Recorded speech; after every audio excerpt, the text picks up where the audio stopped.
businesses. So this is Nigikaro kiria kirathaganitio ni thirikari ya kaunti ya Garissa na ikundi itari cia thirikari mwena ucio makiria ikoragwo igitangikira ahoi toro. Diversify livelihood sources. Munini wa governor kaunti-ini yo Abdi Dagane niranire unyitaniri na ikundi icio gukorwo igicokia riri gicigo-ini kiu akiuga maundu maria makoretwo magitwarithio na mbere kambi-ini cia ahoi toro ni ciangeire guthuka kwa maria maturigiceirie.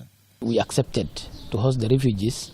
Those were the the impact they are living with us, and we actually asked them also to help us in restoring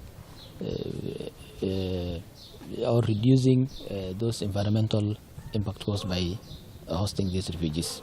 Mwenini wake Neil Tana hoigite thengia gukorwo makihe ahoi toro mathomo ma bata thina munene ukoretwo ari kuria mangirutira mawira macio kuria ningi eranire guteithiriria mbeu njithi kuma Garissa na mathomo macio. Support should be in terms of the economic development of the county. What we need is to have the World Bank come in and actually assist the county a lot.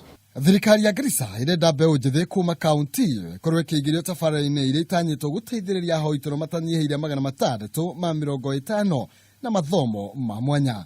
Araumagaritio ni ministers a ministry itiganite thirikari-ini iyo. Activity which I have not mentioned before, but which I just wanted to highlight.